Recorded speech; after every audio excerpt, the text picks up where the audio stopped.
Good evening. I'd like to welcome everyone to the Thursday, August 27th meeting of the Committee on Policing and Community Engagement. I'm Vice Mayor Emily Duncan, and I'd like to call the meeting to order. So for members of the public who want to join us tonight, we are having a work session, but we will certainly be open to receiving public comment. So what we've learned is that to use the raise the hand feature, you have to have the app downloaded on your computer or your phone, and then you can use the raise the hand app. Otherwise, you can send us a chat in the chat feature, and we will receive your comments and read them to the committee that way. Members of the public can also send us written comments to the committee staff. They can send it to us at communications@unioncity.org. And comments sent into the committee in advance will be read into the record during our public comment period. So this meeting will be streamed live to the City of Union City's Facebook page. However, we will not be monitoring or accepting public comments through Facebook during this meeting. All information regarding the committee, including agendas, meetings, and more, can be found at www.unioncity.org/PCE committee. Roll call, please. Vice Mayor Emily Duncan. Here. Councilmember Pat Kokoskos. Here. Commissioner Melissa Schwinn Mallory. Oh, I think we lost her. I'll keep going. Commissioner Michelle Williams-Smith. Here. Commissioner Jonathan Petty. Here. And that concludes roll call. Okay. Melissa was with us a moment ago. She's in an area where she has difficulty with her internet, so she may be joining us back here shortly. Okay, so the next item I am on there. here. Oh, you are there. We just can't see you. We can hear you, but we can't see you. Are you? Yeah, Okay. working on it. Okay. Can you hear us? There you go. There you go. Yes. Very good. So let the record show that Melissa is with us. So next on the agenda is public comment. As I mentioned, if anyone is on the call that would like to make a public comment or give the committee any feedback, this would be a good time to do that. If you have the app, you can use the raise the hand feature. Otherwise, you can send us a comment through the chat. Do we have any hands raised or comments? Emma?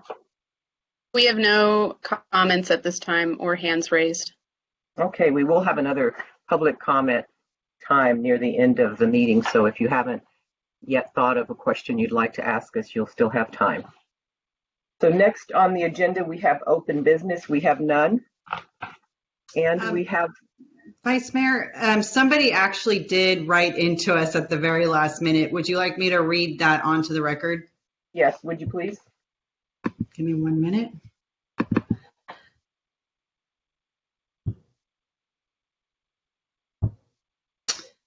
So sent in shortly, just a little bit of time ago.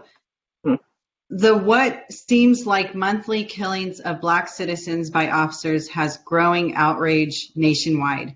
Each case is a constant reminder that not enough policy changes have been made to hold police accountable. I grew up feeling protected and safe with police.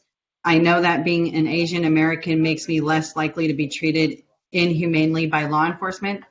I and my fellow non-Black and non-Hispanic citizens need to recognize this difference, that we have the privilege not to worry about an altercation with police, that an altercation with police will end deadly. Please do what you can to end qualified immunity of police, utilize alternative city services for nonviolent calls, and reallocate funds to those services and away from the police. There are better ways to treat our citizens humanely and equally, so no one will have to feel their life is threatened by the very people who are able to serve and protect us. And that concludes the written comment. Okay. I know there are a lot of people feeling that exact way today as a result of the shooting that we experienced this week. So we can totally relate and understand that comment. So we're going to move on to new business. We have 2 items under new business. We're going to, as I mentioned earlier, we're going to have a work session where we're going to summarize the themes of the meeting and talk a little bit about the recommendations, our version 1, get input for that. But before we do that, we have an item on here where there was a letter sent to the city council from a couple of the committee meeting members. Since that letter wasn't sent to the committee, we're not going to read it into the meeting tonight, but we will put it in the file so that it is a part of the official record of the committee. But I did want to make time right now to see if Melissa or Michelle would like to talk with the committee about any of the concerns expressed in the letter. Melissa, we'll start with you. Yes, can you hear me? We can. Perfect. So a lot of my concerns stem from feeling like the east side of town, specifically Dakota, was not represented very well in the speakers that we had come to us. Now, I know we can't force people to come speak with us, but that is the neighborhood that, I get the feedback from, that they feel, over-policed, or they don't have a good relationship with the police department there. So I felt it was very important to hear from them. And I just felt like, I also feel like one working session is probably not enough to summarize 6 weeks of listening and work. And this is such an important issue. We have this momentum now with the community support for change. I just want to make sure that we do it thoroughly, and that we leave no stone unturned. Okay. Thank you so much. Michelle. So from hearing from other people in the community, one of the concerns was that even though we can do things anonymously, the point was people felt, first of all, they don't trust that things can be put in anonymously. That's number one, if they're going to write it. Number two, that most of the times, if they did want to talk, they understood that there was some type of police presence, and they feel that this is what they were supposed to be there for, to tell what their thoughts were, their views, their concerns. But in the background, they also knew that there was an officer or someone that was going to be presenting as well. So this pushed them away, because they felt that, well, you're getting the police to tell their views, yes, but this was supposed to be for us, not for them. And they just felt uncomfortable. And some people actually said they felt concerned that if they did say something, that something would happen.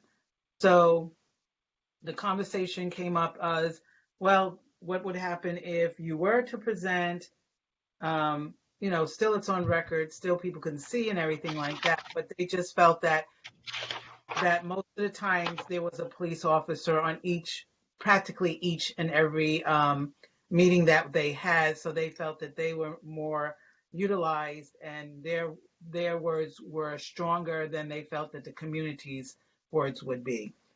So that's where we were asking if we could have a little more time where an officer wasn't present during this conversation, trying to let our community know that they are being represented, that they are being heard. It wasn't just to always hear a voice from the officers, but it was for them to also speak what their thoughts were too.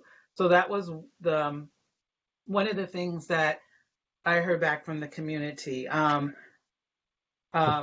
which was surprising to me also was that some of the people from the community, I learned a little bit more about, as Melissa would say, the eastern side, their discussions on things that have happened in the past and why they pull back from saying anything, especially again, because the police officers were present to say what they had to say. Yeah. And then the other thing was there is that we were hoping to have some more people that we had put in to be invited, but they did not either get the invitation or the discussion was, well, we want maybe they can be utilized in the next phase. So I guess that's the other thing that was a concern of mine as well, is, well, okay, I don't know what the next phase really is. However, I thought that they would be, it was open to the community or to people to speak. And that was another one of my concerns. Okay. Thank you both very much. So let me just add a few comments and then ask that we put a pin in this, and we'll come back to it after we've had our work session. But I do want to say, with respect to the Dakota community, we certainly made an all-out attempt to invite them, and we do have a list of people that have been invited. We did revisit it, and there was one person, I think, on the list that did not get an invitation. But if there are people that you know that want to give us feedback, there will be opportunities to do that. As we wrap up our work session, we can talk about what those opportunities are. And then with respect to more time, what I would suggest is that we go through the recommendations, see if we've missed anything, see where you think there are gaps, and then let's talk about how much more time we need, because it seems to me the last couple of meetings we had showed up, their presentations were great, but most of them had repeated things that we had already heard. And I think at some point there's a series of issues that people have, and everyone seemed to have similar issues, but we're open to that conversation, and we'll come back to it after we've had our work session and talk about the recommendations. And the last thing I just wanted to mention is this is a Brown Act committee, which means it is a public meeting, and there's no part of it that we can close down to anyone that wants to attend. And I think that if the police officers are interested in understanding and hearing what the community feels about them, they're certainly entitled to do that, and there's no way that we can close this down to any part of the community, nor would we want to, for that matter. But we've heard your concerns. I've made a note of them. After we complete the work session, talk a little bit about next steps, which I think, Michelle, you said you weren't familiar with what the next steps would be. This would be an opportunity for us to talk about that, and then we'll come back to a closeout on these comments. Will that work for both of you? Just shake your head or give me an indication that that's okay. Melissa, is that a shake? Yes. What about you, Michelle? You're on mute. Oh. Yeah, I'm turning it off. We'll see. I guess when I hear what the next steps are, then I think I can add a comment to that. Okay, that would be the time that we'll come back and close on these at least two open items, because the Brown Act committee issues is out of our control and it is a public meeting. So with that, thank you for your comments. Another comment? I just wanted to make a clarifying comment. I think that at least we were talking about the police being here, is that the last 4 sessions we had, they were speaking and they were on the agenda. So that might have caused people, it's not just them attending as an attendee, it was also the fact that they were featured speakers. I see. Okay. Well, that's very unfortunate. I'm sorry that they felt that would put them off, but there will be plenty of opportunity for us to hear from them. So with that, let's move into the working session. This will be our process. Lauren's going to share her screen with us. We have the recommendations. Hopefully each of you have had the opportunity to at least review the draft. We've probably made some updates on the draft since you've seen them. We're going to go through each of the recommendations and pause to have some comments from the committee on each of them as we go through them. Okay, and let me just play around here for 1 minute. Okay, can everybody hear and see my screen?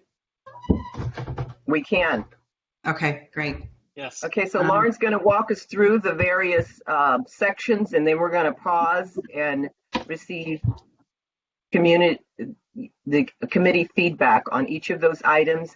And this is an opportunity for you to provide live edits to us. So if there are anything you see in the comments, concerns, recommendations that you think we've missed, this is certainly the opportunity to do that. And Emma will be capturing all of your comments. So we won't be editing it live, but Emma will be collecting them as we go through it. Know that this is version 1. So we went back through all of the comments, all of the presentations, and made our best effort at summarizing what we think the community said to us, what the community wrote into us, what the presenter said to us. But you may have heard something different, and we didn't get input from everyone on the committee when we put this together. So if we've missed anything, know that we're very open to receiving your input. Okay, so let's start out with the summary of concerns about policing in Union City that we heard. Lauren, Yes. you want to walk us through that?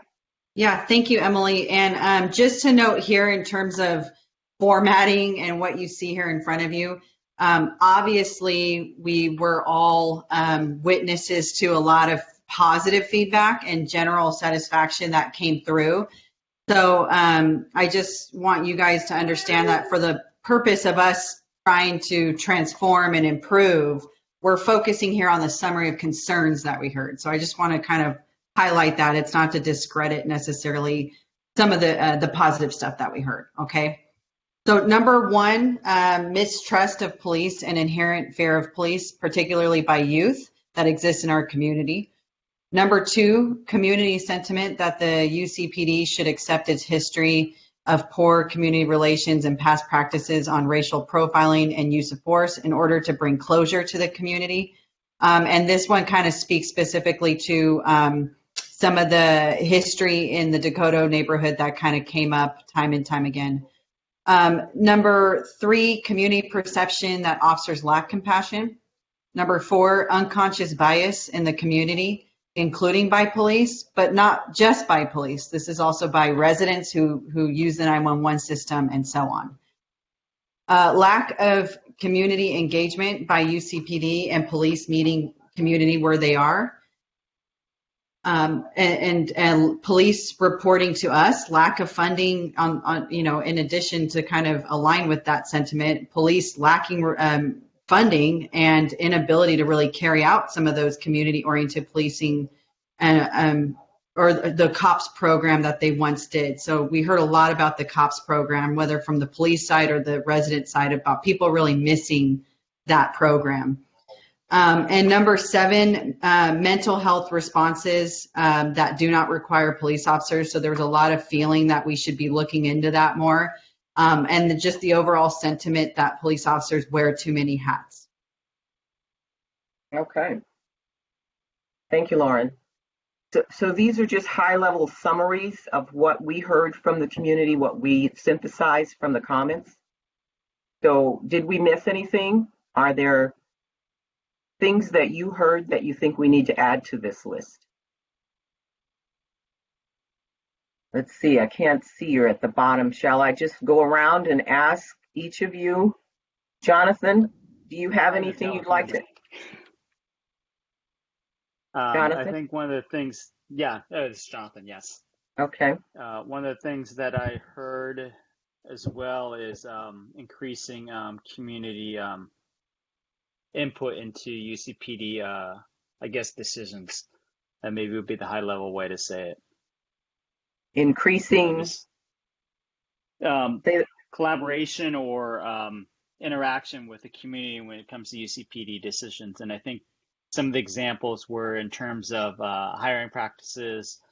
I'm trying to think back what the other examples were, but it just felt like some of the comments were the community wasn't as involved with what the police decisions were made. Right. I think some of it was also training. Right. Okay. Yeah. I'm sure Emma captured that. Hopefully more eloquently than I said it. We'll figure out a way to put that in there. Let's see. I'm having a little difficulty with the pictures at the bottom. Pat, do you have anything you'd like to add to that? I think you did send us in some comments. I think we may have included your comments, but do you have any additional things? Just want to on in number 7. Uh-huh. I know that mental health issues have been mentioned several times, but I think they were also mentioned of social services issue. For example, if someone would call the police officer, it's really something about, for example, they cannot get their social security. They have a problem with their kids not going to school. I think that's not mental health, it's social concern, or but they call the police officers anyway. I don't know if we can add it to either So number 7 or make so it you would number call 8. it social concerns? Is that what you'd call it? Social Social concern? concern. Yes. Okay. We can, because I think it fits nicely. I think the point here is that the police wear too many hats. And there Yes. was a lot of discussion about a variety of calls that the police get called out on, that many of the community members that spoke to us didn't feel like the sworn officer needed to show up. So we can certainly add that in and make that clear. Okay. Yeah. I think Thank you. that's it for now. Yes. Okay. Melissa, do you have anything that you think we missed in this section? I'm agreeing with Councilmember Gakoskas on number 7. I'd like to see that be more broad, because there was also, I think, homelessness issues were brought up, as well as things that don't require an armed officer. So there's just, like you said, a broad category of things that don't need an armed officer. Right. We can add that. Homelessness, we can add that. And there was domestic violence. I think that was also mentioned in one of the discussions. Okay. Right. Any non-dangerous, non-violent kind of thing. Okay. We can expand that. I think something that I believe I heard, or maybe I heard it just out and about, but a desire for civilian oversight of the police department. We didn't hear that. We didn't hear that. Did you hear that? No. You might have heard it, but it didn't come up in any of the listening sessions. Wasn't in any of the comments or notes that we had. Okay. There was another one, but I think it's kind of addressed later in the suggestions, so I guess we can just leave it there. Okay, we can. And if it's not, we can always revisit. This is version 1, and we're open to. I guess what I was thinking was, that the people have a desire. They have a desire to know more about, like, the data, the demographic data of who's on staff at the police department, as well as the demographic data on who is stopped by the police. And I think that was asked. And I know that that's covered, of course, in accountability and transparency as things we want to add. But I guess it should be noted that people did ask for those things. Okay, that we should note it up here in the themes that the community felt that they should have more access to data on activities in the police department, including hiring, stops, those kinds of things. We can certainly add that here. I'm sure Emma got that. Did you, Emma? Yes. Yeah. Perfect. Oh, sorry, I was muted. Yeah. Okay. We'll add a item 8 on that, Melissa, because you are right. That did come up several times. Okay. Michelle, anything that you think needs to be added to this section? Yes. One of the things that I think came up is who's monitoring the body cameras.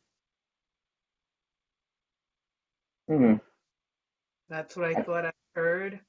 I don't know that I heard that, but would you like it added as an item? The item being what? The community would like to know who's monitoring body cameras? Is that what you're suggesting? Yeah. Or is it in the accountability area that there needs to be reporting on it? Or how would you like us to state it? Well, and basically it would be in the accountability portion of this. So it would be when an incident should occur, is it only they're trying to figure out who monitors that. Okay. Yeah. So let's add that in the items. The community has an interest in understanding how the body camera data is monitored and used. We can add that. Okay. Okay. The other one is trying to understand between the school district and the way that UCPD has a relationship with them. One of the things would be, are they allowed to interrogate an underage youth on campus without the presence of their parents? So you heard that as an issue as it related to mistrust of the police or something specific to the schools. Can you say a little more? Because we do have this issue number one where there is fear of the police, particularly youth. It came to us not only from the school, but from members who said it was an issue in the community too. Well, the main thing is going on the school property and being allowed to, if there's a situation that occurs, taking a student into a room and then interrogating them without parents' permission. Okay, I didn't hear that, but we can certainly take a note of that and see how we can include it in the issues. So your concern is, do they do that? Is that, say the concern for us so we can capture it properly? You're going to ask me to say it again? Yeah, in a way that we can capture what your concern is. Is your concern that the perception in the community is that police officers are interrogating It's youth? not a perception, it actually has happened. Okay, so my question, I'm just trying to capture what the issue, how you'd like us to frame the issue. So my issue is they're trying to figure out, does the school district and the UCPD have a relationship where they are allowed, I guess, or it's allowed to do interrogation on school premises without a parent's permission or presence. Okay, so since this is a concern, I guess we'll frame that as a concern, that the community is concerned that the police is interrogating youth on the school campus without their parents present. Does that capture your concern? Okay. Yes. We'll capture it that way. Okay. All right. And then one more thing. Okay. Under mental health response, I understand that they might say that they do not require police officers. I see that right there. But because that is happening at this moment, there should be some training on how to understand families that are going through a crisis situation and not be disrespected for their loved ones that are going through a crisis. Okay.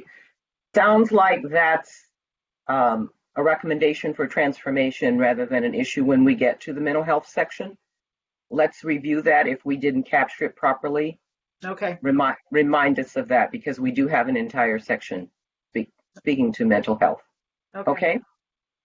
All right. Lauren, you want to move us through the first section of the recommendations for transformation? Yeah, sure.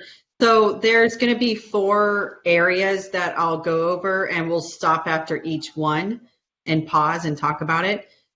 So the first area is accountability and transparency.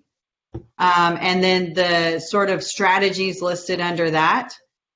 Number 1 is to collaborate with federal, state, and local partners to implement a database for police officers that are terminated from other law enforcement agencies for unlawful behavior and/or department policy violations, including the development of a decertification process.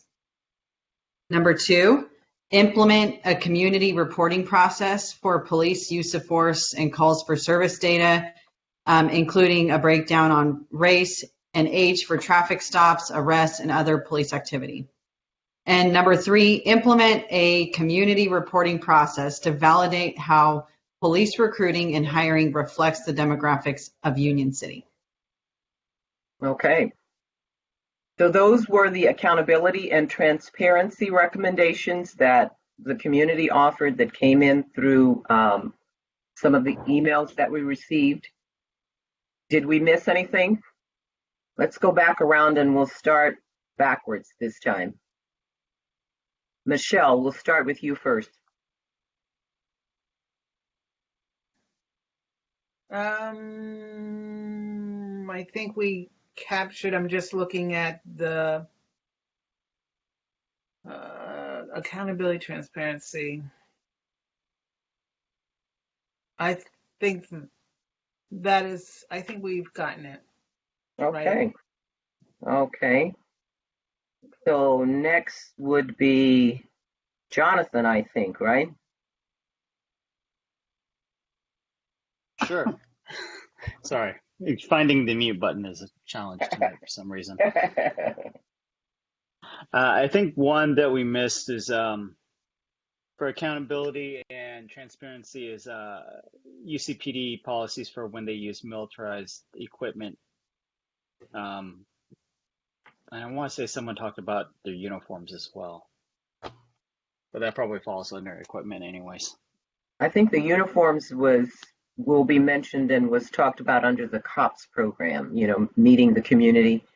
But what's your concern about, say more about military equipment? Say more about what you want us to put down in that area. I think it's having transparency about when UCPD enacts using militarized equipment, and I don't know how to define that. That's not my area of expertise. But when they call out specialized equipment, if there's policies for it, and being more transparent with the community about when and why they use it. Okay, so if we have policies, what are they? Make them more transparent for when we use military equipment.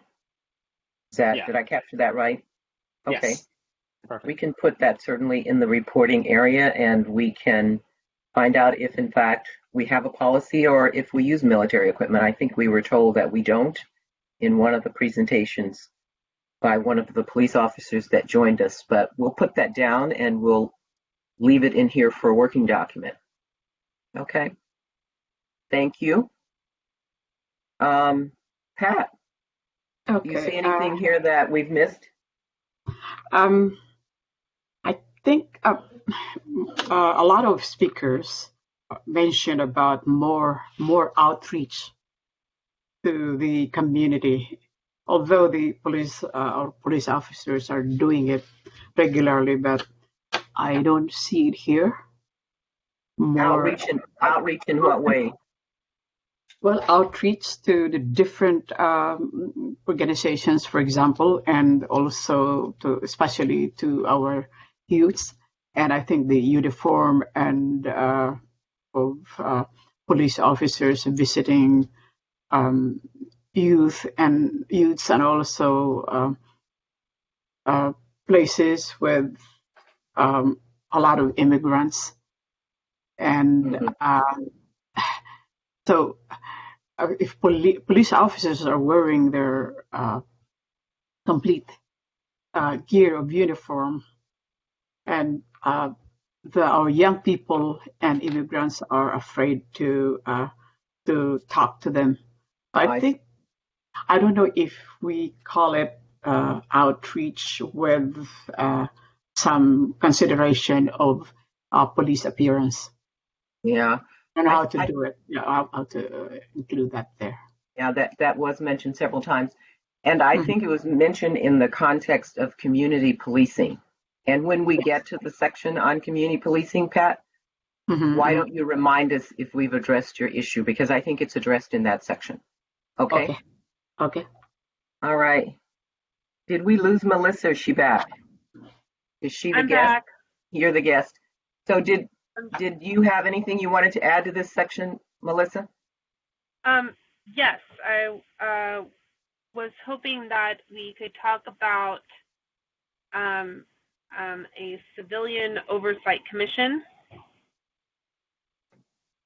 appointed by mayor and city council, one person representing each district. There's one like this in Oakland. Yeah. So when I sent my notes to Lauren, just in case I didn't make it, I sent her 2 links, which we can send out to the group after this, describing how they've set theirs up. So this oversight, I know we have a police oversight committee, but it's staffed by city staff and mostly elected officials. So I would suggest that we have one that we change it so that it's all civilians that are appointed by mayor and city council, that they will investigate reports of police misconduct, and that they would give recommendations to the chief on, remedial training or disciplinary actions. Okay, so we'll put that on our list, but you just need to know that this has already been visited by the city council. This has come up before as a recommendation, I believe, from the Human Relations Commission in the past, and the city council took a strong position that they felt it was the city council's role to be the oversight committee. But we'll put it in the spirit of transparency. We will put it in here and give the city council an opportunity to revisit the topic and to confirm that that is still their position. But I just wanted you to know that they have already had the opportunity to talk about that issue and take a position on it. But we'll put it here and let them revisit it. So yeah, I think that the political atmosphere maybe has changed, so maybe they might have changed their mind. Who knows? they might have. So we'll add it in the accountability and transparency area, and we'll certainly give them the opportunity to restate their position on that. Okay. Thank you. Did I get everybody? I think I did. Okay, Lauren, let's move to hiring and training. Yeah, so hiring and training. The first strategy under here is increase the frequency of implicit bias, diversity, cultural sensitivity, and de-escalation training, and develop a community reporting process. Number 2, partner with the Fremont Police Department to ensure racial sensitivity and awareness training for dispatchers. And number 3, recruit and hire police officers that reflect the demographics of Union City.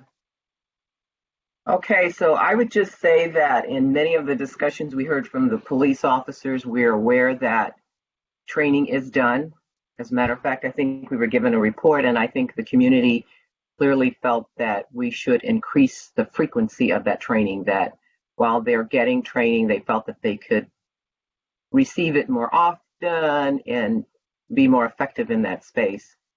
And the number B item B was about the issue of individuals calling into the 911 dispatchers, reporting seeing people of color in the community not doing anything offensive, but reporting them just because they're walking in the neighborhood, and the police are then called out for no reason. And so we thought there would be an intervention there by perhaps increasing the sensitivity and awareness of the dispatchers could help eliminate some of those unnecessary calls and call outs for the police. Okay, those were the 3 biggies under hiring and training. Let's see if the committee has seen anything there that we need to add. We'll start with you, Pat.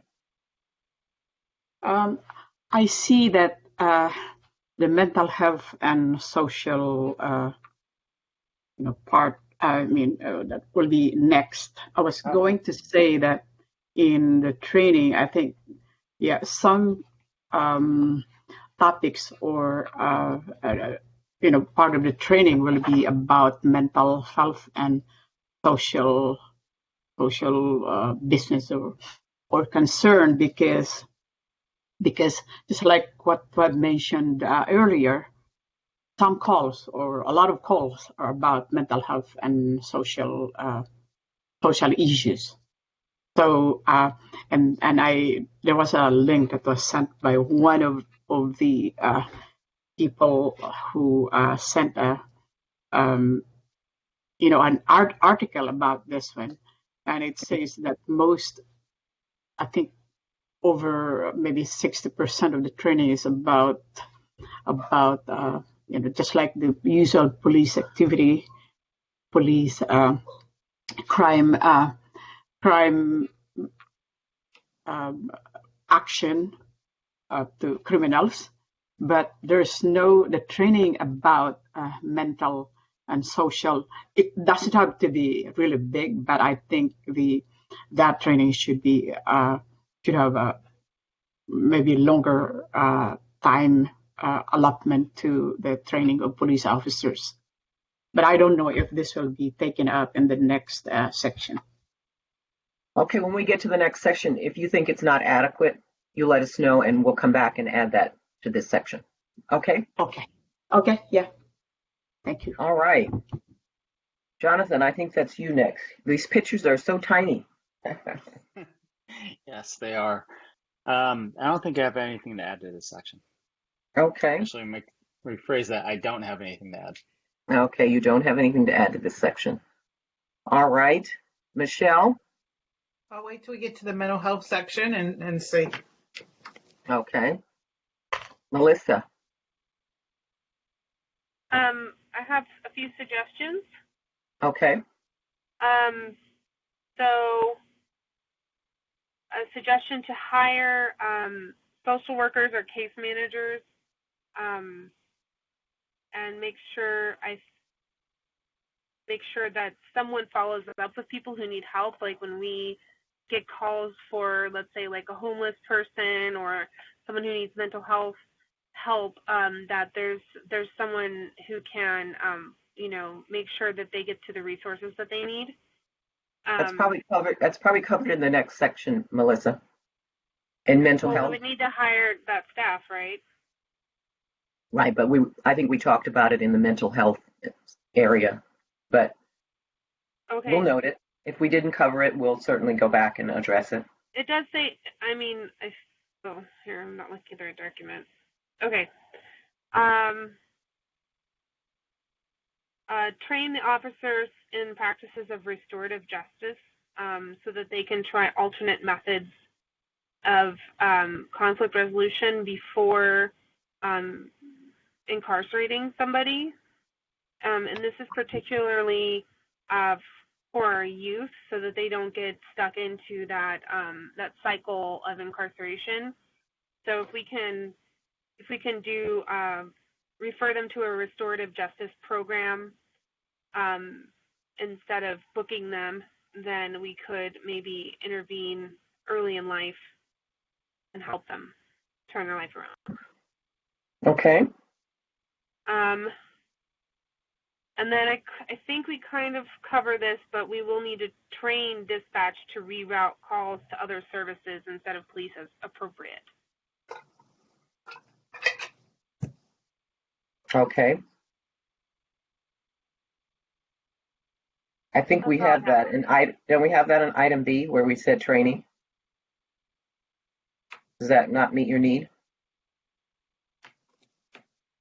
Well, racial sensitivity and awareness is one thing, but that doesn't mean that they are going to send out a mental health worker instead of a police officer. Those are two different things. They are, and they're covered in two different sections. So when we get to mental health, Melissa, you let us know whether you think we've addressed it, okay? We didn't try to cover everything in this one section, but I hear what you're saying there. Okay. Did I get everyone? I think I did. Yeah, you did. Okay. Lauren, you want to take us to mental health? Yes. And social services? Yes. So number 1 under mental health and social services is develop new response protocols for police officers and dispatchers for mental health and family disputes that involve social services, behavioral health, and other community resources. Number 2 is expand the youth and family services model to include response to mental health, crisis support, and homelessness. And number 3 is implement a crisis intervention strategy, which may include a mobile crisis response team, partner with Alameda County Behavioral Health Care Services, the National Alliance on Mental Health, and the Fremont Mental Health Crisis Team. Okay. So there were several mental health items mentioned. I think one was mental health training. I guess we didn't include that here. So yeah. We'll make a note. I think that was your item, Pat. Yes. that we need to include mental health training back in the training area above. Okay. Mhm. So was there something else, Pat, you mentioned about mental health, since we'll start with you? But what about social concern or social services also? Mm-hmm. I don't know if, yeah, mental and social Mental health and social services. services, yes. That's here in number 1. Yeah. Mm-hmm. Okay. So I think it's there, but this should be included in the training of police when they have their academy, for example. Mm-hmm. I think what I read is the training, the portion of that training portion of that is really like maybe 2 hours or 3 hours, or not even maybe. I didn't see I don't remember the actual number of hours, but it's really very, very small. And when in fact, I correct me if I'm wrong, UCPD, I think a lot of calls in the police department are not a lot of violent crimes, but petty crime could be called a petty crime, but it's also related to mental and social services. So Right. that's why I mentioned that in that training portion. Mm-hmm. Yeah. Okay. Mhm. All right. I think we got that. Thank you very much. Okay, thank you. Jonathan? Yeah, I don't think I have anything to add. I'm waiting for the Michelle to weigh in her 2 cents. She's the mental health expert. Okay. Mhm. Thank you. Melissa? Sorry, finding my mute button. So when we say develop new response protocols for police officers and dispatchers,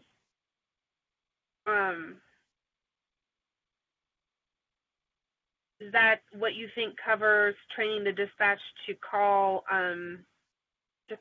other services besides police to a scene? Exactly. So that Okay. there is the ability for the dispatchers to have the ability to involve social services, behavioral health, and other community resources rather than sending out a police officer. Okay. I guess the reason I added that suggestion is I didn't get that from that wording. So I don't know if there's a way we can make it more obvious. So say a little bit more about what wording would you like to be in there?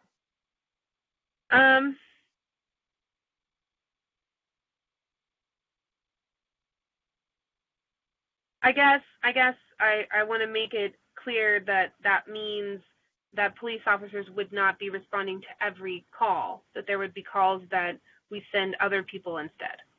Yeah, that's what protocols mean, is how we do things. But if you would, I understand, but since this is going to be a public document, I would like to make it more obvious. okay, we can go back. We can go back and edit it. I think we're saying the same thing. Yeah. Okay, Yeah, we can do that. Make sure we're being clear in our communication there. Okay, we can certainly do that. I guess I suggested before having caseworkers or social workers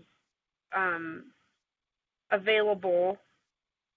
I don't know if any of our services that we already have them that we can utilize, but that might go better under this section. Well, our youth and family services model does have caseworkers, and what this recommendation is to expand that model to include services for mental health and crisis support and homelessness. That's what we're recommending, because that's where in the city we currently have that service available. Right. Okay. Okay. Say again, was that it for you, Melissa? Yes. Okay, Michelle, did we miss anything here that you think we should add? Yes, and we need to make some corrections. It's not the National Alliance on Mental Health, it's the National Alliance on Mental Illness. Okay, we can certainly edit that. And it's not the Fremont Mental Health Crisis Team, it's actually the Mobile Evaluation Team, the MET team. Okay. So that needs to be corrected as well. So give us The the other, right language, because we did look it up on the website and we pulled this language from the website. What would you say the Fremont what? I said it's the mobile evaluation team. Okay, So MET, the MET team is basically, okay, okay. okay. We And looked it up and we just grabbed the wrong one, obviously. And the National Alliance on Mental mental, Illness. yes. Okay, we got that. So it's NAMI. NAMI. And Okay, it's, yeah, NAMI, yeah. NAMI. We thought that was what it was. We weren't sure. Thank you for that correction. Okay. The other thing I have is for the officers that have been trained in being a CIT, been trained in CIT, crisis intervention. Uh-huh. I still feel that they should be wearing their pins showing that they are officers that have been trained. So when they do go see those family members, they have an understanding that they can feel comfortable that a police officer has the pin showing that they've been trained, had some education in CIT training. Okay.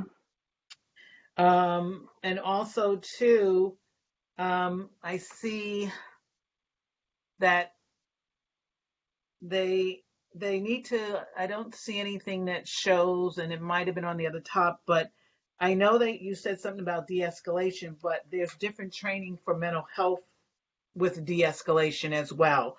So it's not just, I think there was something about de-escalation, but there's a different way of training someone that is going through a crisis and that has mental health challenges, and the way that it needs to be de-escalated, and that training needs to be provided for our officers.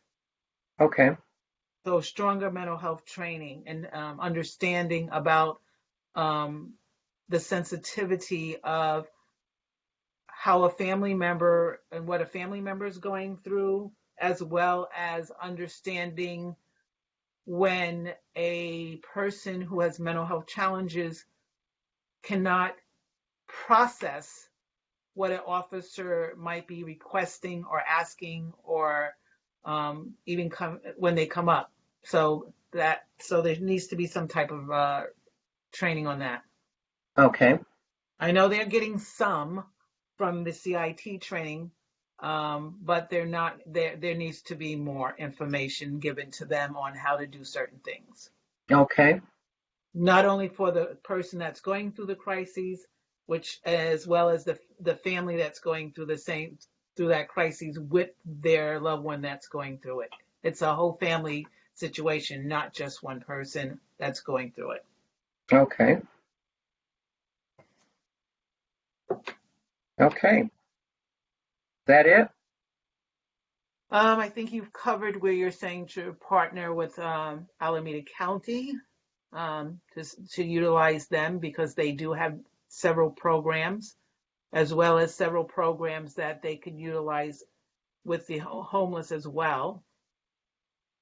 And I guess if you're going to use youth and family services, to me, it would probably be, are the youth and family services, are they working with the police, or are they working separately? I guess the way that the dispatcher has to do certain things. So I guess that's where the development will become on how to utilize the youth and family services without the officers being present. So I guess that's part of the top A, I'm assuming, and that's an assumption. Well, what I would say is these are recommendations, high level, that will go to the city council. And when these are approved, the city council will then name work teams to go off and develop an implementation plan. This is not an implementation plan. And beneath each and every one of these recommendations is a lot of work that would have to go into figuring out how to do it, different roles. That's why we called it protocols, because it's more than one thing. What we were doing here was coming up with a set of high-level recommendations for the city council. And when they're approved, work teams will be put in place to develop implementation plans. This is not intended to be that. So all of the detail that you're talking about and thinking about needs to be there, but that would need to be in an implementation plan that would follow up this work. And we'll talk about that in next steps. Okay, so I guess the other part of this that I did say about the training and de-escalation, that would be captured in this or not? Well, we have de-escalation up there. Would you like us to go back and add mental health de-escalation also? Yes, We because that's we two can do that. it's Yes, two different types of training.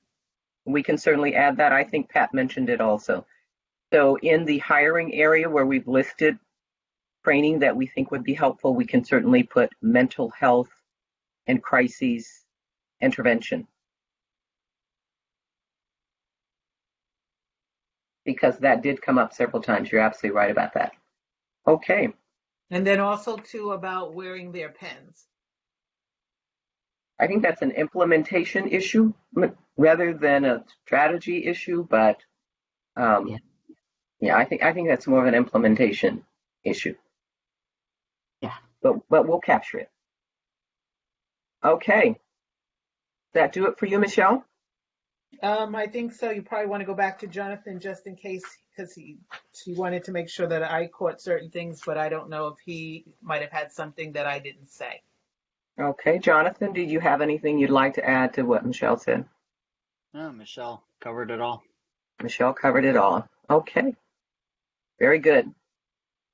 All right. Lauren, you want to take us to our last area Yeah. on community policing? Yes, so our fourth and final area, community policing. Strategies include develop and implement a community policing model that integrates the philosophy into every police officer's job and builds trust, security, and safety in the community. Number two, develop and implement an approach for how we engage with our youth in our community and in our schools. And that should be a little bit more explicit, but how UCPD engages with youth in our community and our schools. And number three, humanize policing. Yeah, and I think that in the humanizing policing, this came to the topic that Pat raised about the opportunity for the community to engage with the police officers when they're not wearing their badge and their gun, and to come up with ways for the police officers to be in the community in a way that is not intimidating to the community members and to our youth. We called it humanizing. Maybe we should put a few more words around it because the topic did come up of uniforms, guns, all of those things, and we captured that under humanizing. So we will go back and spell that out, Pat, because you did raise that as an issue. So are there other things, Pat, here that since I'm speaking to your issue, that you'd like to add to this? There were a couple things you raised that I said would be in this area. No, I'm glad we were going to expand the letter C, or humanized policing. So I think that's all. I think Okay, yes. we can put those comments in there. It did come up about the uniforms, the guns, and being out in the community with youth. Okay. So, also, our immigrant community, Emily, because I think our immigrant community, especially those that are not, what is the other word for illegal alien? There's a better word for that. But anyway, if they see people or police officers wearing their uniform and complete uniform and guns, for example, they will be hiding, and they will, if there are any concern, they won't speak anymore. So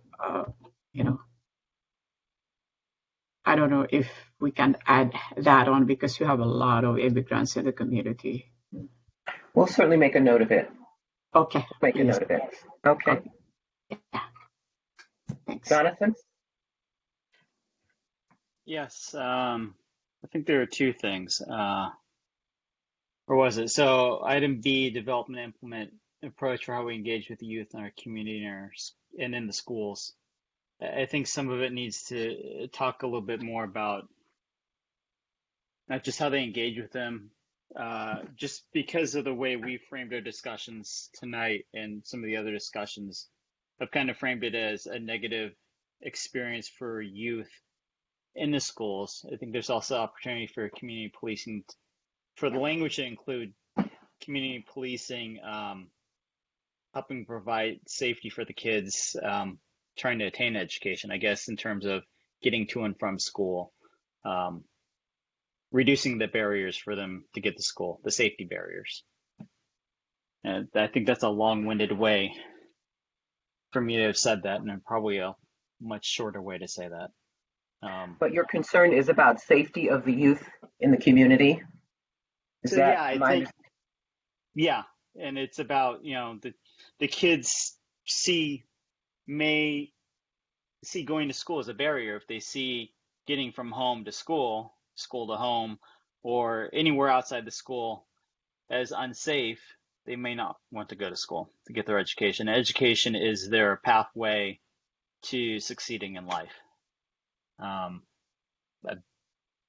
trying to think of a better way to say it, and I'm kind of lost the words tonight. Well, we captured your thought, and we'll put that in Yeah. there. And some of these thoughts we will certainly hand off to the team that will be building this strategy, but we've captured that. So thank you. And there was a second one. So the Okay. humanizing policing, I think it sparked something on my mind that I had heard.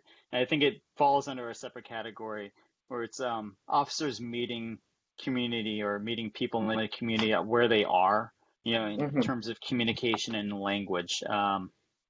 So maybe it's the opposite, humanizing the people they come in contact with. Okay. So Pat, okay, we'll add that. We'll rewrite the item there because I think Pat mentioned the immigrant community. Certainly, all of the attention now is on the African American community, particularly Black men that are being shot just for walking down the street. So there's a lot of places I think where the community feels that there is an opportunity here to create a better environment for the police to get to know the members of the community, rebuild that trust, and all of that. So we'll capture it in more detail. I think I understand what you said, and we'll put that in here so that the team that works on this will understand the detail that is required. Okay. Thank you.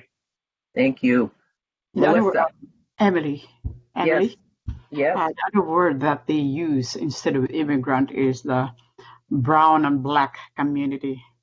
Yes. And Yes. this has been mentioned several times too.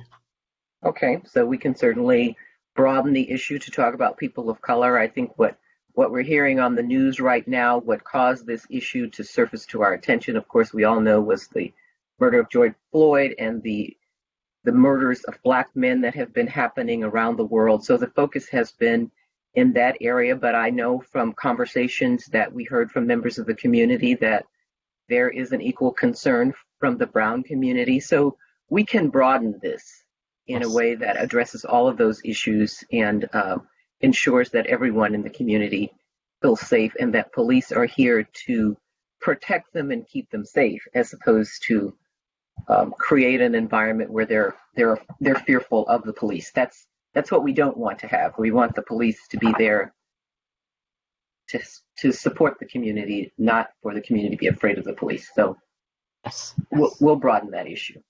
Okay. Melissa, I think you're next. Okay, thank you. I think there's something missing in the first sentence. Are we trying to say we want to develop and implement a community policing model that integrates the service from the heart philosophy into every police officer's job? No, that already is there. You may recall we heard that there used to be in Union City a cops unit, and the cops unit did certain things in the community. And what we're suggesting here is that we rethink that and we re-envision how the police officers do community policing and not have it limited to just a small unit of people that are out getting to know the community, but make it a part of everyone's job. That's what that's saying. Okay. I think it was confusing to me because I was like, what philosophy are you talking about? when I Community saw the policing. philosophy. Mm-hmm. Okay. Yeah. Mm-hmm. That integrates the community. Okay.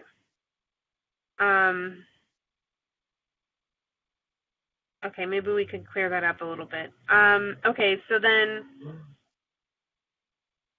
okay, that covers my first thing that I thought would be a good suggestion, which is having every officer participate in the COPS unit. So that's already covered. I came up with an idea to require police to have an information card in multiple languages to give families of a suspect that's being detained that will tell them where to go and who to call to get information on their family member. It would need to be in multiple languages. Yeah, that would be an implementation item, but we will make a note of it for the team Okay. that works on this. That would not be something we would do here, but we'll make a note of it. Okay, and then maybe this item I'm looking at my own notes, so I think maybe this item probably goes in the previous. Now that I'm looking at it, goes in the previous section, but I got the feedback that right now a lot of the YFS services are for people who've already had a misdemeanor or have had a conviction. So as we are expanding their services, we would want to include services that are preventative for at-risk youth before they're convicted of any crime. Is that a question or a statement? That I think they do that. I think they do a lot of preventative work also. That's not what I've heard from the community and from Pedro. There's specific funding that they get, not from the city, that has to do with keeping kids that are already in the system from going back into the system. So I think that's what, for those particular programs, someone has to have had a conviction. For those funds, so, yes, from the probation department. But we'll make a note of that. That's a level of detail that the implementation thing. I know that when the team was developed, they were developed to do preventative work also. So we'll make sure that that gets added into the detail of the rethinking how that team can support the work the police is doing. Okay.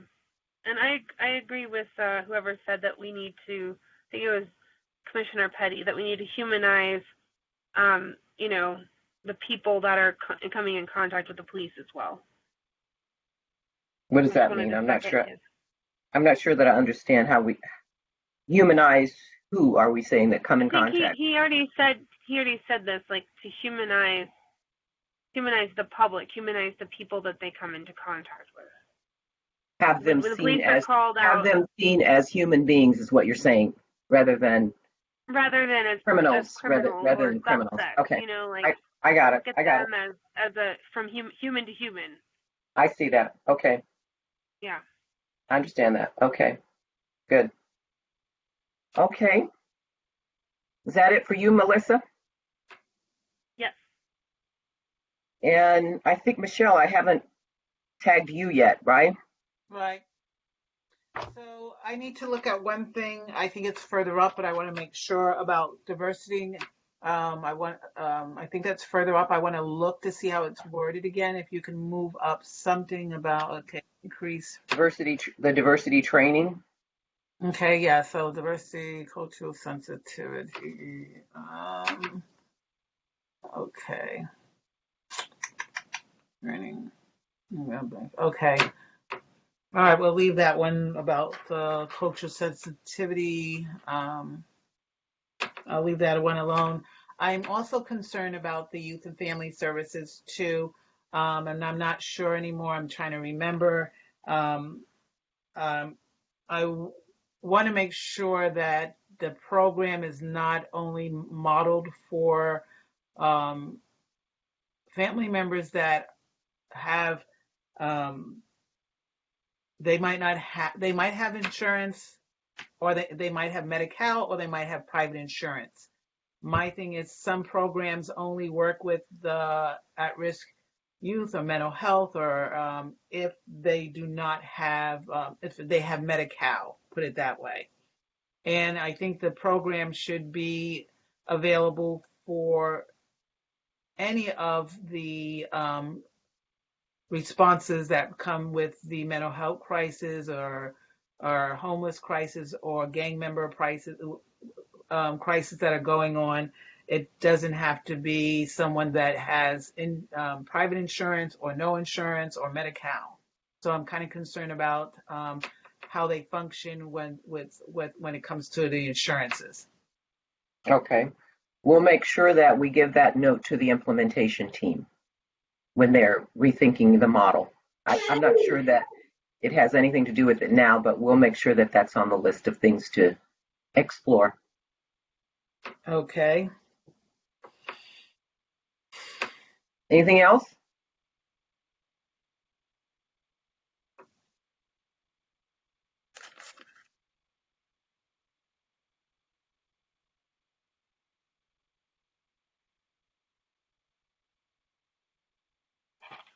Michelle, you still there? No, I'm done. Oh, you're Sorry. done. Okay. So I just wanted to do a check-in with Emma and see if we have any comments that we've received from the public at this point. It would be a good time to take any public comments on any of these recommendations that have come in. I see that there are some items in the chat room. Yeah, there's quite a few, so I'll go ahead and start from the top. The first one is from Nico. Is it sufficient to share information on unlawful behavior? Should Union City also know if police officers are prone to racist behavior and excessive use of force, parentheses, that is not unlawful? Okay, and the next comment is from Brian.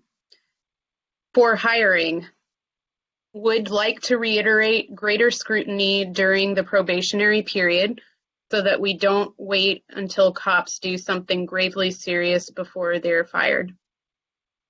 Okay, that's good. Okay, and then from Derek, to quote, humanize policing, unquote, we have to have humane officers.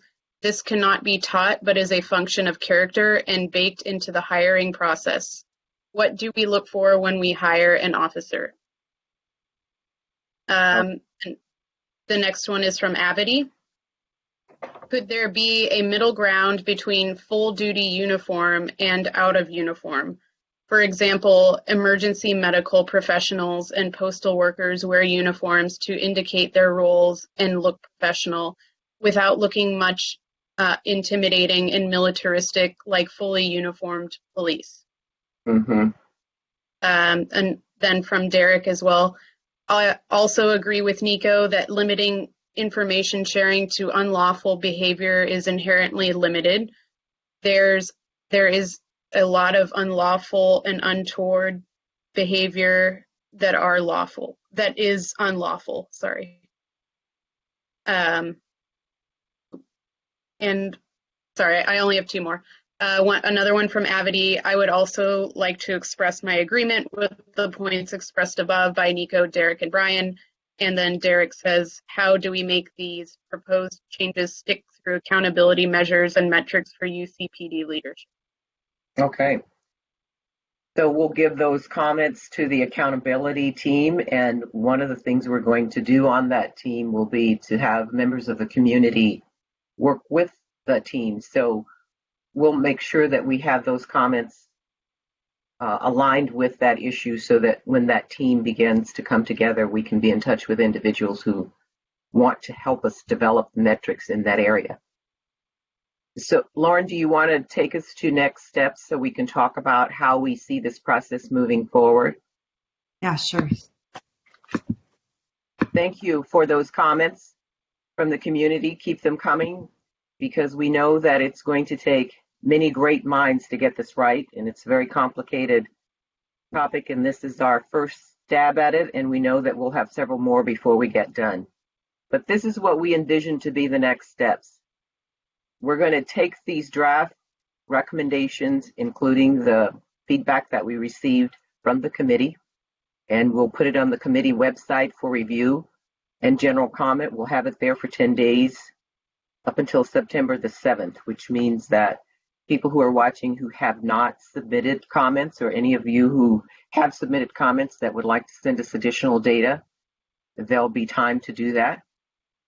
And we'll incorporate those comments into the final recommendations for the City Council, which is scheduled for September the 22nd. And the third item is when the City Council approves this work, the work teams will be created to develop implementation plans and timelines for each of the recommendations. The work teams will be made up of members of the Human Relations Commission, the community, and nonprofits in the area. So those of you that have been with us from the community and who have expressed quite a bit of interest in this topic, this will be your opportunity to let us know if you'd like to be on one of the work teams, which one in particular you would like to be on, as the team goes out and identifies folks to work with them on this. And that each work team will report back to the City Council to approve the plans and timelines. They won't come back to this committee. This committee will be finished with its work. If the council approves our recommendations, that would be our go forward strategy. So with that, I'll ask the committee to comment on next steps, any concerns they may have, any additions they think we need to make to the go forward plan. So let me start with you, Michelle. So the next step, you say, so people can make comments and provide their thoughts up until September 7th, if I'm understanding that correctly? That's right, on the committee website. There are forms available and ways that individuals can respond, comment, and we will be monitoring that and adding it to the information. Okay, and who's the we that's monitoring them? Would be Lauren, Emma, and Emily. Okay, that's the we. And then you said September 22nd, and then it goes to the council, correct? That's currently what's on the council schedule. Okay, I'm just trying to make sure that I'm getting what you said. Okay, and then after, depending on what the city council thinks, then there will be some type of implementation plan where then you're saying the community can get involved with that, with that implementation, with the plans, correct? So we can bring with the work teams that will come together. It's all dependent on as you know, we were appointed by the City Council. We'll take this back to the City Council, and they'll have every opportunity to go through the recommendations just as we've done tonight, and they will approve those that they feel they can get their support behind, and with that approval will come the request to develop the work teams for each of these areas that they've approved. Right, but I'm saying the work teams can also be, it will be people that we're hoping that the community can get involved in part of these work teams. Is that correct? That's what's in our recommendation. At this point, we're just making the recommendations. Right, I'm just yeah, okay. So, okay. All right, I just wanted to get a basic understanding on how that was going to work. Okay, does that work for you? Okay. Melissa? I have a clarification question. So okay. Along with the draft recommendations,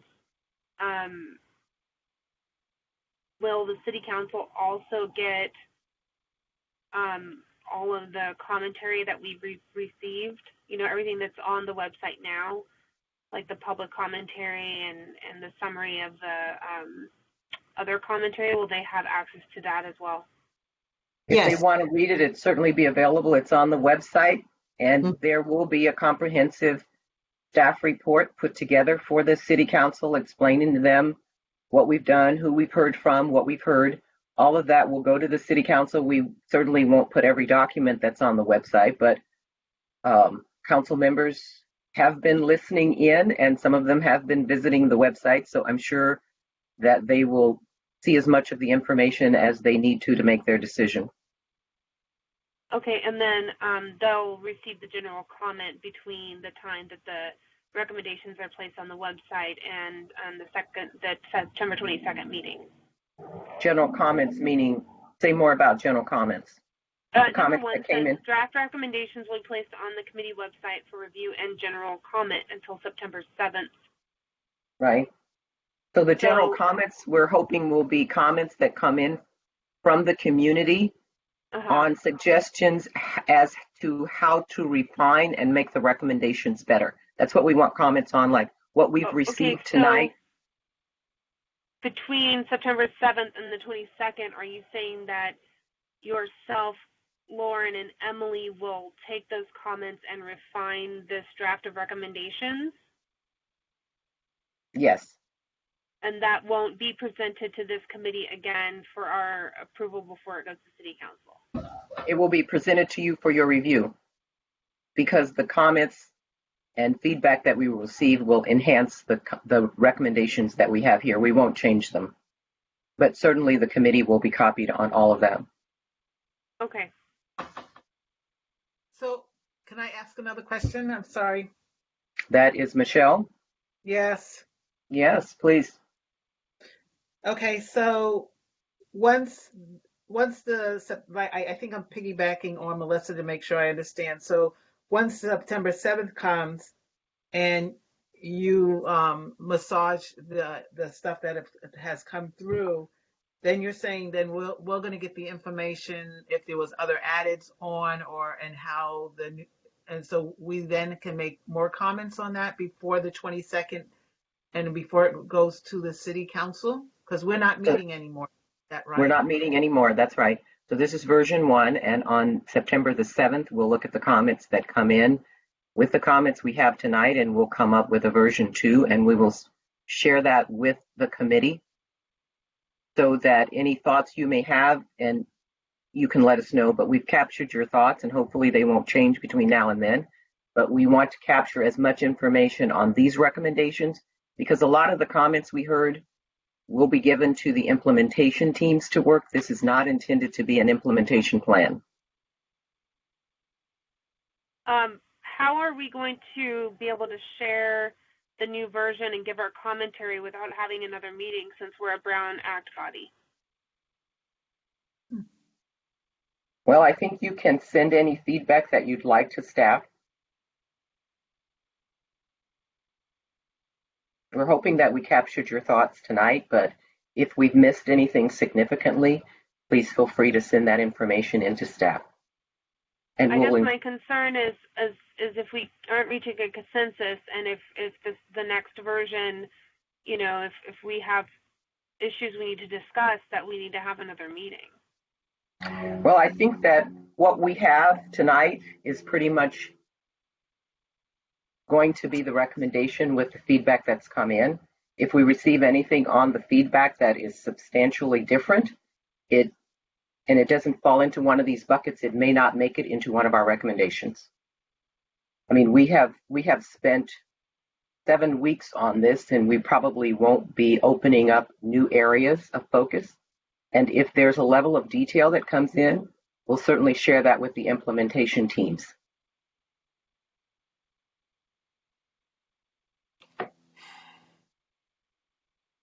I guess I'm just not comfortable with that.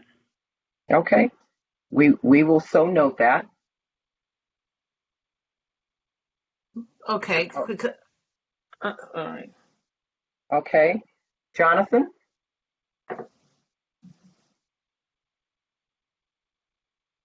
I'm fine with the next steps. I've heard all the comments. I'm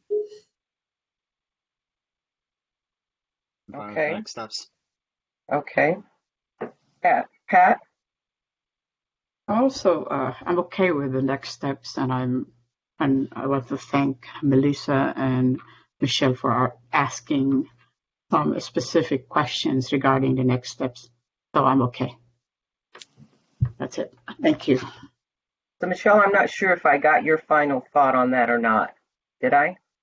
Well, I guess I'm just concerned that if other people or the community is sending in other information, that how do we make sure that information is captured, and between the committee that we all review what they say and say, okay, I think we need to add this or add that. And if we don't see that information as a committee, how do we express that? It will be on the website. Any written comments that we receive will be posted on the website over the next 10 days. So be sure to check the website. You'll see what comes in. And as I mentioned earlier, the last 2 or 3 sessions that we've had, even though we've had different speakers, most of the comments we've received have fallen into these areas, and where there has been additional level of detail about what needs to be included, those things will go to the implementation team. That's not what we would do at this committee. So it won't get lost, and it will get handed off to the work teams that come together that build the implementation plans. Okay, so then in other words, there are going to be like side notes, like saying this will be part of the implementation plan or something like that. That's, I guess, what I'll be seeing on some of the work. Even some of the things we said, oh, that would go for implementation. So I guess there's going to be a part of the information that we captured today, as well as if we captured within the next 10 days, that there will be side notes or something stating this was requested, but we thought that this would be part of the implementation. We'll categorize it in that way, and we'll put it in the appropriate recommendation. And once the city council has had the opportunity to look at this and given the approval for the recommendations that we've made, they may not approve them all. They may approve some, not others. And once we know which areas are going to be approved and moved forward, the work teams will be identified. The additional background information will be given to that work team. Okay. Okay. Emily. Yes. Yeah, we can never cover everything, but I'm just glad that we have these next steps that people can still participate in any other things that are not we have not talked about, or some future things that will come out. So we will have the work teams to catch up, as written here, the Human Relations Commission, your commission, Melissa and Michelle, and a community and nonprofits organization that will be working as a team to include or to add more specific proposals that we may not have caught here, because we'll never catch everything. So we just we'll never catch. You're right. We'll never catch. Mm-hmm. Yeah, we'll never catch anything, but we have some built-in organizations in the city that are focused on this work. So the city council may say, instead of putting a work team on that, let's give that to the Human Relations Commission and let them work it. I mean, There are many ways that these items can get addressed. What this committee was asked to do was to come up with a set of recommendations, high level, which we've made every attempt to do. And then the city council will then have the opportunity to hear what we've heard, see what we've recommended, and they will agree with our recommendation to either put a work team in place, or they'll say, well, we've got a commission that focuses on this. Maybe we'll give this item to them. I don't know what they'll do. I can't second guess what the city council will do, but that is what the Human Relation Commission is there to do. So some of these issues may go to them. I think that the work that we've done has addressed the issues that the community has brought to us. There's always more work that could be done on this, and the work teams will have the opportunity to do that. I don't see that as the role of this committee. And I know that Melissa thinks that there's more detail that can be done, and I totally agree with her. And there will always be more detail that needs to be done. And I think that as the work teams come together and figure out their go forward plan, they will build that into their work. Okay. Melissa, do you want to share any other thoughts with us about your concerns before we wrap up? I'm just concerned that if there's any substantive change to these recommendations before we present them to City Council, that what we change should be reached by a consensus by this entire committee. It would just make me more comfortable if we had the option to meet one more time before this goes before City Council, and just have it open just in case. I know that we don't think that it's going to change that much, and it might not, in which case we don't need to meet, but it would So just make me feel we'll hold comfortable if that there was thought. an option to do that. We'll hold that thought. We'll look at what comes in for September the 7th. If any substantive changes come in, we will revisit that. Okay? We won't take a definite, we can't do that. Let's just hold that thought and see what comes in. Okay, sounds good. I'm open to that. I think that everyone's put in a lot of hard work. I want to thank you all for your involvement and your willingness to be here with us for the last 7 weeks. That's been a long time to give up your Thursday evenings. I really appreciate your time and attention. This is an important issue, and the urgency of now, I think, is very important. This is an issue that everyone's hearing about, everyone's talking about, everyone's open to understanding that we need to do something different. And I think that we need to take advantage of the urgency of this moment. Our police team understands that transformation is necessary. They're on board to work with us to make changes. And I think we need to go forward and make the changes. We just need to be clear about what the changes are and how we make them happen. And there's a lot of work left for us to do. This is, in my opinion, a first step in a long journey. But I think it is an important first step. And I think that the City Council and the city is open to talking about and understanding how we can begin to address some of the concerns in the community. I think the community's done an excellent job of helping us understand how they experience our police organization, where some of the challenges are and where some of the opportunities for improvement are. So hopefully out of this work will come substantial improvements in the relationship with our police officers and the community. It's a topic that has been revisited in Union City many times before, so I don't think that this one effort will solve all the issues, but I think this is the beginning of a process of change. So, where are we on the agenda? We've had our committee comments, we've done our public comment, and we're at the good of the order. So I think we're at the point now where if there are any closing thoughts that any of you would like to make, this would be your opportunity to do that before we wrap up our meeting tonight. So Michelle, let me start with you up here at the top of the screen. Any good of the order comments you'd like to make? I think that I'm glad to have probably the opportunity to try to figure out what we can do during this time, especially what happened during this last week here, for someone else that has now been shot. It just strikes me very much to my heart how, and I'm not saying all, I'm just saying how some police communities can just feel that they can do whatever they feel like doing and not feel that they can be penalized for what they've done. So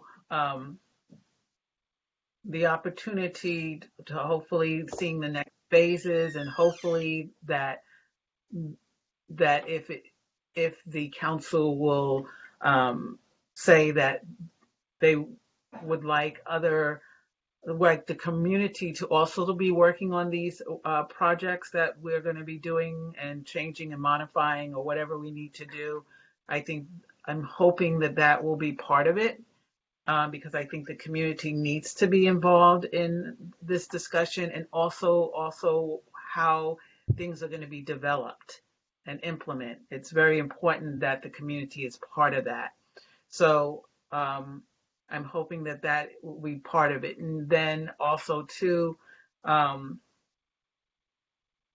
to see some of the changes that will start in our community, will hopefully be able to put out and let the community saying that here are certain things that we're doing right now, so we can actually bring that information out there in the future, upcoming future. So this is an opportunity that I hope won't get lost. And I know it does take time, but it's been taking a long time for many years.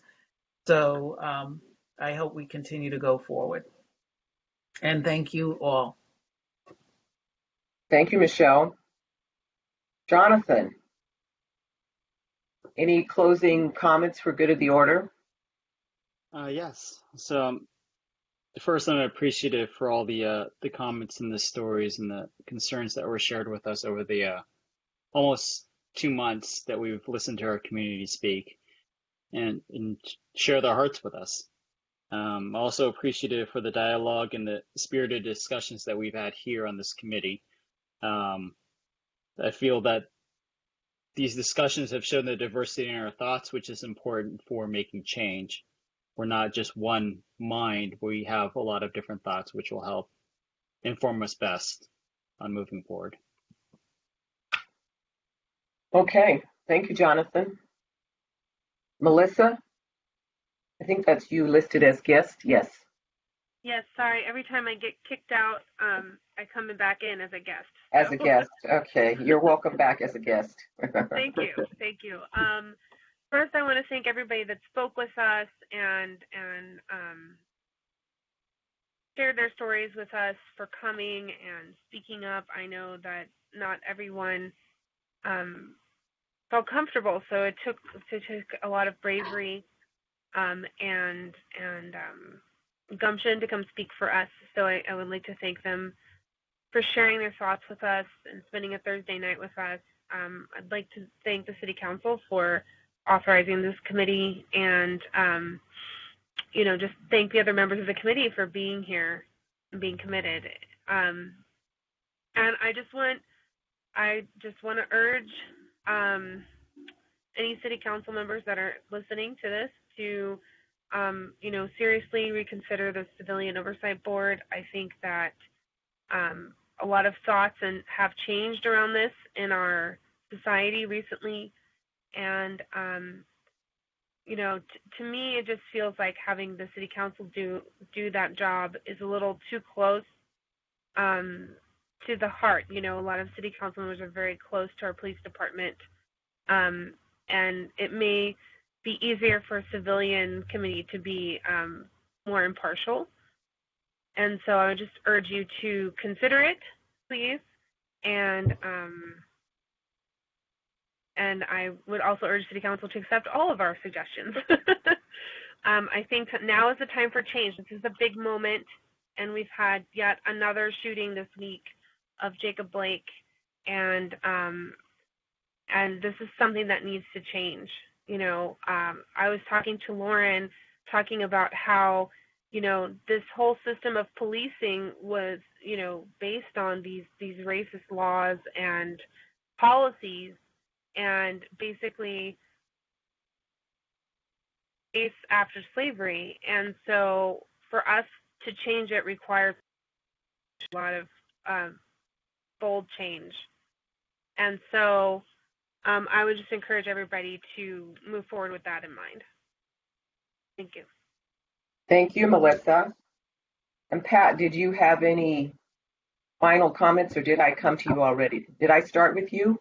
No, you did not. You can speak, you can speak again if I did. I got lost on my way around the circle. No. Okay. When we started this group, I suggested that we will, as much as possible, we will invite people from our own community, because there might be some other people from outside who will speak. But it's nice that we were able to listen to the specific problems that we have, specific issues that we have. We cannot solve everyone's problems, so we have to take care of our own first. And the dialogue that we have for almost 3 months really helped us, and also the police department, that what is happening in other cities will not happen in Union City, or as much as possible can be prevented from the lesson that we heard, or from these recommendations and suggestions that our guests spoke about. So we also, and we have good recommendations, and I know that this will continue. This is just the beginning, just like what you mentioned, Emily. And I want to thank all of us to be here, and Emily specifically for leading an intelligent discussion. You have a good way of facilitating, and people giving each one to speak their mind. So that's a good thing. And also Lauren and Emma, thank you so much. You did a lot of work, wonderful work. I know you have other duties to do, but the whole process is perfect. I couldn't see anything that we should improve. But thank you so much, including the technical work that you do, a lot of preparation, and all the committee members for giving their part their ideas, recommendations, and suggestions every week. We learned a lot, and the city will learn a lot, especially the Union City Police Department. And I think that's it. Thank you. Okay. Thank you all. Thank you. Mm-hmm. Thank you all for all of your comments. Thank you to the public who's joined us, who shared your comments and thoughts with us. We really appreciate and value that. If any of you listening are interested in working with us on work teams going forward, please send us a note at the website, and we will make sure that you get attached to one of the work teams. I think the value and the success will be to have our community engaged in the implementation teams going forward. It was what helped informed us on how our community is currently experiencing our police department. And as we go forward to try to address those issues, we need to keep the community involved. So I thank you all for being here. And according to the agenda, we're done. So we're going to adjourn this meeting with one final thank you to all of you. So be safe. Thank you so much. Wear your mask. Wear your mask, wash your hands, be safe. Okay. Okay.